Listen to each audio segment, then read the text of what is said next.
wanti magana keessa harka qabu. Maamme laal abdii wanni jedhe ijoollee gara kennaa ani harkaa qaba lola kana ni dhaaba nageenyi haa bu'u ilmoon miskiinaa miidhamini mucaan kun erga silaa du'e du'a masaallee ta'u nuu kennaadha. Namni yoo du'e du'aa isaa ajjeefne silaa jedhan wanni itti goganii bira ta'an hin jiru yoo awwaalan bakka awwaalchaa yoo ammoo jiraate tallaajaa jiraate bakka san baasanii ijoolleen tenne ofirra dabarsan. Kagarana carraa nama kana booda du'uullee akka hin duuneef carraadha. Kanaafuu waan kanarratti ani ijoollee teenna wanni gaafadhu. Kaleessa galgala ana namni anaa fi Ahmad Bosona Baaleeti namni lafarratti ijoollee saniin haasa'e ni jira nuun jedhanii hidhame ijoollee waliin qabame nuun jedhanii deebi'anii gurbaa ajjeefne jedhan. Amma abdii wanni barbaadu meeytama gurbaa sanii nuu kennaa lolli ni dhaabbataadha. Ati gama keetiin Fu'aa Dooroo waan kana akka nama waan kana keessa jiruutti. Nagaa buusuu barbaadanii mi'aan Fu'aa Dooroo as gabaabsisanii maasaa ciruun fedhu lubbuun deebii gabaabaa maammeen dubbisuun barbaada. Dhageeffadhu kawalloo tirra dhaabbattee kawalloo bichaa asii jaaraarri lafarra arsiin dhumti malee kiyya ijoollee saguree lamaan. Qabadhu Fu'aad muutii qabadhu. Abboorra qabaan dubbatiin hayaati lubbuun namaa tolchita. Iddoo ajoorri bituun finnanullee. Okay, galatoomaa. Dhageeffadhu beeka. Jarjariin ganaaf itti Beekaa dhageeffadhu. Kooya abdii kooya tillee. Beekaa dhageeffadhu. Amma tokkoffaa irratti ijoolleen teenna wanni beekuu qabdan. Ijoolleen teenna wanni beekuu qabdan yeroo lolaatii fi yeroon jaarsummaa garagara. Lafti lolaaf itti wal ga'anii fi lafti jaarsummaaf itti wal ga'an illee garagara. Wal arraba barbaannaan bakkee itti wal arrabsitan isinuu beeytan. Bakka kana ammoo wanni dhuftaniif dandeettanii sirnaan dubbii fixachuu hin dandeettanii gabbuutanii deemu. Tokko isa sani. Ammallee warri jaarsummaa dubbatu kun vaaraalii walloo ol kaasee vaaraalii arsii gabbuusuu miti kaayyoon isaanii akka achi ilaalutti. Vaaraalii arsii ol kaasanii ka walloo gabbuusuu miti. Qixa sirrii ta'een dubbachuudhaami. Takkallee. Okay. Gama arsiiti namni lola kana sochoosaa jiru ana mataa kiyya. Miidhamaa isaanillee yoo gaafatte narraa argachuu dandeetta. Ka du'ellee ka jirullee narraa argachuu dandeetta. Garuu kana argachuuf ka ani dhabee fi ka du'ee jira isaa wallaalee gaafa asnaafichisiifte anillee laayibima kanarratti ka du'ellee ka jirullee ka isaan barbaadanii dhufanii si gaafatan sii fida. Karaa kanaan dubbiin deemnaan yaa salaam. Karaa kanaan hin deemtu kiyya fidi kee hin jiru taanaan waliigaluu hin dandeenyu jechuudha. Ana ka waraana sochoosu gara arsiiti. Galatoom deebii gabaabaa sirri. Abdii bilisummaa waan si gaafadhu yaada isaa irratti hin dhageettaa. Qoy sitti deebi'a. Maamme namni amma ati barbaaddu ka ati gaafachuu jirtu ka ragaa harkaa qabdu si galee waa'ee nama gadhiifamee dubbachaa hin jiru ammatti ati namni ati ragaa harkaa qabdu ka dhabamee jettu namaa gam. Ani ijoollee nama shantu na bira jirtu. Nama haga 12 isaan 9 gadhiifne jedhanii sanillee an viidiyoo qabatamaa harkaan qabu yoo dhugaa ka gadhiisan taate dharaan waliin dhiibnu anaaf abdiin feesbuuka irraa qaba viidiyoo nama gadhiifne jedhu san naa haa ergu cheek godhadha yoo gad hin dhiisin nama lama mucaa hayyee isinumatti haa ergu rakkoon qabu dhageeffadha isinumatti haa ergu ati naa ergite an nama kenna waan beekuuf addaan baafadha amma ijoolleen daruuritti ani barbaadu ammaan tanatti mucaa Mustafaa jedhamuu fi Keeyiraan jedhamu mucaa Arsiisa Gureetii fi tokko Baalee gastii isaan gubbatti tuma wajjin jira ijoollee san lamaan naa haa fidu kasilaa du'ee reeffi tallaajaa jirullee viidiyoo akka itti ajjeesaniin jira sanillee akka gootan isintu beeka achi booda ammoo ka isaan isin gaafatanillee na gaafachuu ni dandeettanii jechuu garuu ijoollee tana lamaan ammatti na barbaachifti daruurii. Okay, galatoom. Mee amma bakka kanatti isin lamii waa takka walii obsa. Abdii bilisummaa atillee rabbumaa jedhi waa takka waan nu obsi. Mucaan maammeen shoodheen barbaaddan gurbaan haleeltuun ajjeefame jedhu kalgalee galgala hin jiran nuun jedhe waa'ee isaarraa Fu'aad maal nu himuu dandeetta? Anta. Jechuun waa'ee kenna sanii abdii naa dubbatu anka kanaasii hima rakkoon qabu ana irraa masuula siin jedhe bara mucaa isaan sokan maammee kawaadii dawaasiritti qabame. Anatu irraa masuula sii hima. Abdiin dhageettaa waan maammeen jedhuun dhageetta rabbii keessaniin jedha miskiinuma karaa deemu jidduun nagaa buusuuf ummata Oromoollee akka boqonnaa argatuuf rakkoo kanallee namni danda'u sillamii ijoollee gamanaa jirtu kana laayivii kanarra nuuf fiddee atis maammeellee nuuf fidee walii gadhiisuu dandeettani mee gaafii kana si gaafanna. Short answer. Hayyee ani kanin asirraa hundi keenya kan asirraa waywaatu jirruuf kan waamee qabsinee asirra teenyeef miskiina naga buusudha miskiina naga deebisuudha. Wanni dhugaa jirtu walitti himnu jalqaba namni ijoolleetti yaa'ii godhee namni ijoollee keenya tuttuqee ofii kaases isaanuma kana namni jalqaba nama keenya fiduu qabus isaanuma jalqaba nama keenya isintu aappitti sarchi godhee hawaalaa waa'ee hawaalaatiin kaaftanii haqiiqa dubbanne arrabni irra dubbattuun kun si Maammeenu dubbata jechuudha abdii biyyaansa abdii duruu akka maree fi maammeen deeme kanatti deeme jechuu barbaadetan.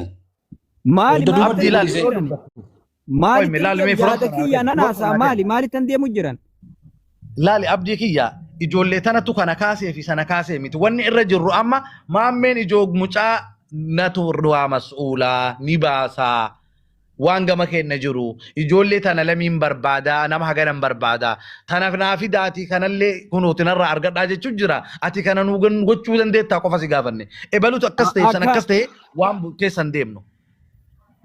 Ilaa namni tokko muyitirraa kaanan ma'assalaama rabbii kaaba. Namni tokko muturraa ka'e abbaa muturraa ka'e sirraa gabu. Na dura dhaabbatte taanan ani isinin beeku isinin naan beektan kan dhumu miskiina ilma abdii bilisummaatimi. Mana oowwaa keessan baxxaanii jala ciisutti jira. Hayyee. Kuna dhawutti hin jiru. Wanni tokko na jala fiigee na cinqaan jiru. Miskiina garuu roorrifamu cafaqamu waa meeqa ta'u santu garaana nyaatu jira. Akka waan anatti gaddu jira jechuudha. Jalqaba irratti.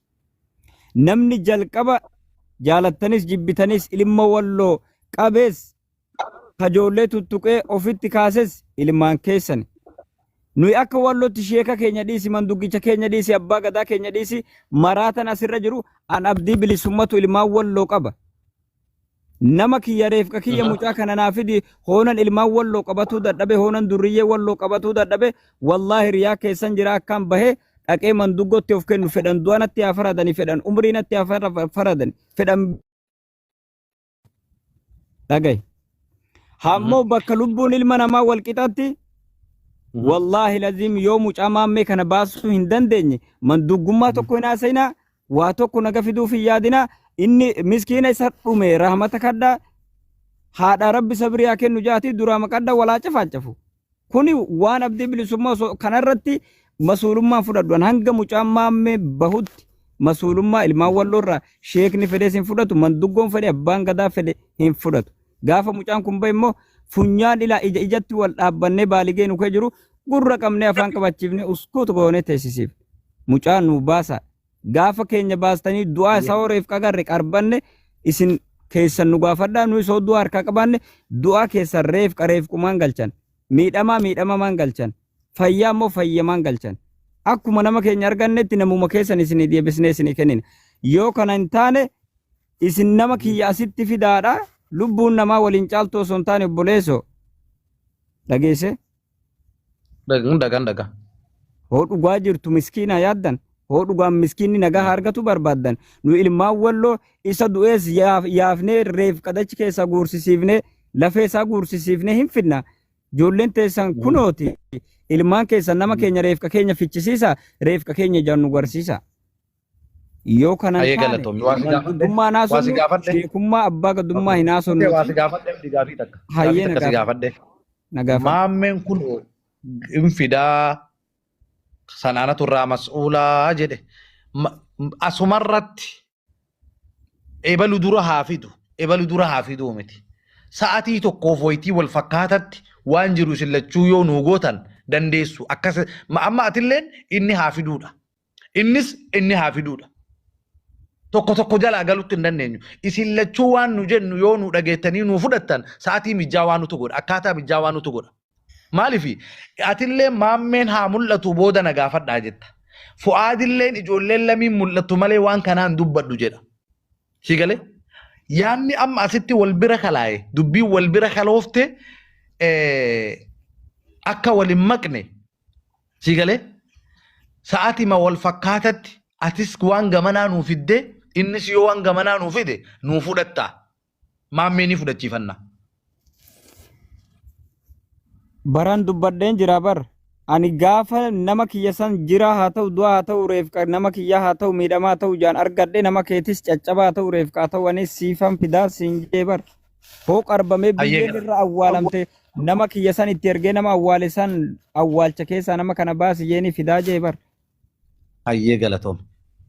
Amma dabaree naa kenne kee beekaa Maammi dabaree keetii waan abdiin jedhe. Ila amma asirra maal barbaada beeyta? Tokko nama akkana jalan dubban inni illee Nama jalan qajeelfama jedha. waan Maammi yeroo tokko. Qajeelfama laale. Maammi yeroo tokko nama qajeelfama jedha.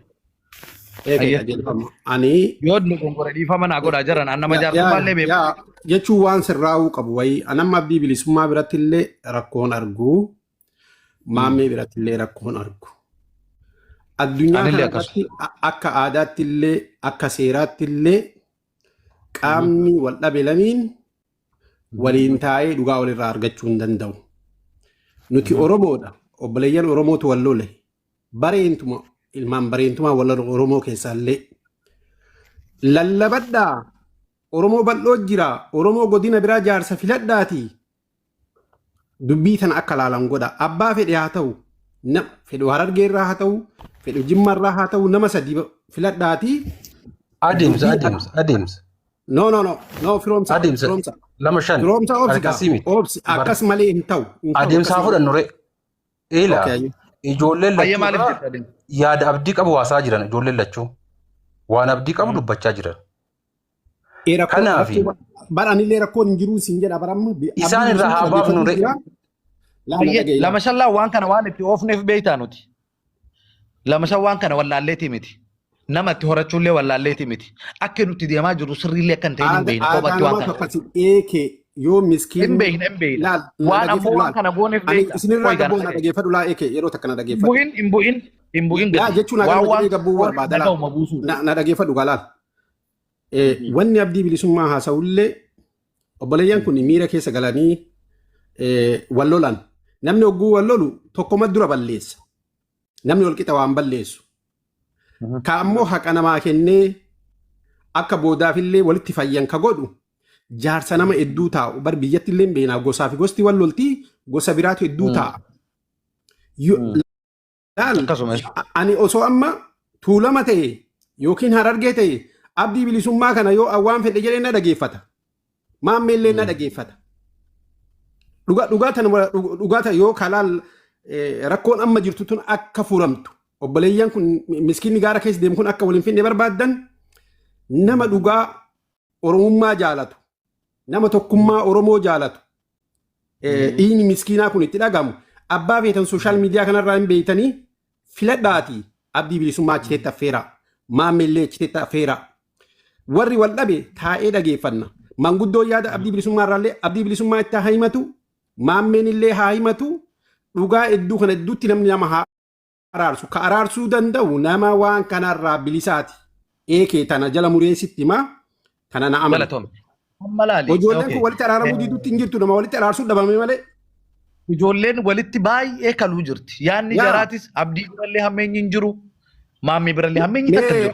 Abdii bilisummaa yaada kiyya kanarratti maal jette isarraa dhagaa. Yaada kanarratti jarana ammuma laala. Asirratti wanni dabalu ammuma bakka isaan filatanirraa nama 1,000 keessa nama bilchaataa nama 2 fidachuu dandeenya tokko. Ammuma. Ila asirratti amma yaada lammii irratti dabarelleen kiyya jedha. Tokkoffaa irratti jaarsummaanuu fi ijoollee walloo akkuma isin amma abdii asirratti affeertan kana guyyallee Kiingaaf Madiin affeeranii turan. Anamma sirritti naa ta'e jechi wanni kun Oromoof Oromoon tokko yoo wal lole qaama sadaffa araarsa.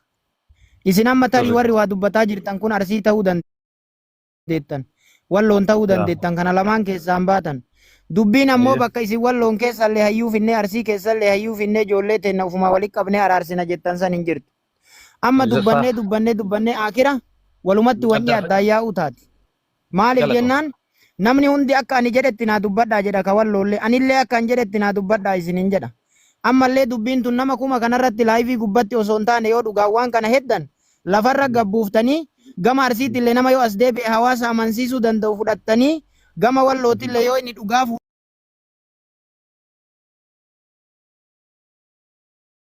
as deebi'anii hawaasa fudhachiisan malee dubbiin miillanaa tun akka duraan miidiyaa magubbatti fixansanii xiqqoo jajjabina qabdi lubbuu namaati illee as keessa dhabame yoo akkas gootanis bareeda lakki akkas illee goonu rabbiin itti kadhannee akkuma amma deemaa jirru kanattis hin dandeenna hojjettan sun filannoo keessanii jechuu barbaadan. Galatoom. Abdii bilisummaa waan kana. Eenyu eekee dhagaye. Dubbii kana ni finna abaarsa beeki.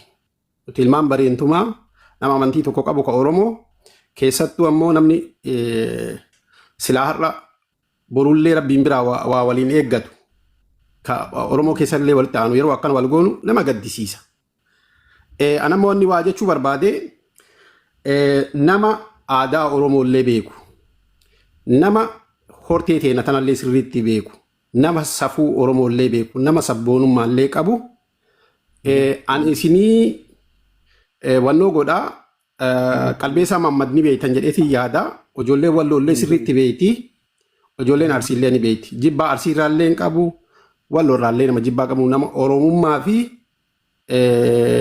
tokkummaa Oromootti nama amanu ani itti bilbilee gastii isaanuu banee abdii bilisummaallee achiteetti dhufee maammeelleen achiteetti dhufee inni manguddoo abbaa barbaade nama Oromoo tana walitti araarsuu akka namni keenya kun waliin dhabne akka isaa fayyaaleyyummaa jaalala tokkummaa iddoo keenyatti yaadu abbaa fedhe manguddoo haa fidatu fedhu Tuulamarraa haa yaamatu fedhu Wallaggarraa haa yaamatu fedhu Jimmarraa haa yaamatu ka Arsii fi Walloon ta'in manguddoo lama ta'ee sadii ta'ee nama sirriitti dhageeffatee ijoollee Walloota miidhamtillee yoo jiraatte ka qabamee nama harka ijoolleellee yoo jiru yoo ta'e ka du'ellee yoo ta'e ka Arsiillee ka akkas ta'ellee yoo jiraatte walitti lakkaatanii araarri akka bu'u. Haayixillee namaa hin kennamti manguddoon akka namaa kenniti waan manguddoon sii kennite immoo aamiin jennee fudhachuu qabna. Tanarratti waliigallee gaafa manguddootti dubbii kennattu manguddoo dhageeffatu murtii manguddoollee fudhachuu maaliif namni har'a murtii manguddoo fudhate bor deebi'ee walitti hin bu'u. Tana yoo akkas goone akkamii. Masaan kiyya waa asirratti waa siin jedha dubbii tana lafarratti jaarsonni ilaaluu jirti Jimmaa fi Hararge jidduu jira.